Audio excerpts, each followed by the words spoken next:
പുള്ളിക്കാരനെ പോലെ ഡ്രിബിൾ ചെയ്യുന്ന ആളെ എവിടെ കാണാൻ പറ്റുക? അതേപോലത്തെ goal scoring capacity, free kicks ഒന്നും കാണാൻ പറ്റില്ല. 8 ബലൻഡോർ, അതേപോലെ ഗോൾഡൻ ബൂട്ട്സ്, പിന്നെ വേൾഡ് കപ്പ്, കോപ്പ അമേരിക്ക. ഞാൻ റൊണാൾഡോനെ താഴ്ത്തി പറയല്ലോ, പക്ഷെ റൊണാൾഡോക്ക് വേൾഡ് കപ്പ് കിട്ടിയില്ല, മെസ്സിക്ക് അത് കിട്ടിയിട്ടുള്ളൂ. റൊണാൾഡോ മെസ്സി കമ്പയർ ചെയ്യാൻ പറ്റില്ലല്ലോ. I don't think Messi and Ronaldo is a കാരണം റൊണാൾഡോ എന്ന് പറയുന്നത് കംപ്ലീറ്റ്ലി ഡിഫറെന്റ് സ്റ്റൈലാണ് ആളുടെ കളി എന്ന് പറയുന്നത്. മേ ബി ഗോൾ സ്കോറിംഗിൽ റൊണാൾഡോ ഇസ് ബെറ്റർ, ഹെഡിങ്ങിന്റെ കാര്യം ഹെഡർ വരുമ്പോൾ Ronaldo is better. But Lionel Andres Messi എന്ന് പറയുന്നത് ഞാൻ പറയേണ്ട കാര്യമില്ല, ഹിസ് ഫ്രം അനദർ വേൾഡ്, അതിലൊരു ഡൗട്ടും ഇല്ല, പ്രൂവ് ചെയ്തിട്ടുള്ള ആളാണ്. അതാണ് വാക്കല്ലേ? അതെ, അനദർ വേൾഡ്, വേറെ ഗാലക്സി എന്ന് പറയില്ലേ, മെസ്സി മാജിക്. ഇനി ഒന്നും മെസ്സി എടുക്കാനൊന്നും ബാക്കിയില്ല.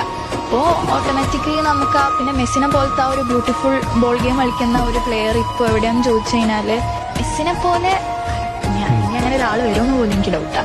അപ്പൊ അങ്ങനത്തെ ഒരാൾ ഇനി ഇല്ലേനും ആ ഒരു എന്താ പറയാ, എല്ലാം കോൺകർ ചെയ്ത് കഴിഞ്ഞു. ഇനി ആൾക്കൊന്നും കോൺകർ ചെയ്യാനില്ല, അല്ലെങ്കിൽ എന്താ ഇനി ഫുട്ബോൾ ആ ഒരു ലോകത്ത് എന്താ ഉള്ള ഇല്ല.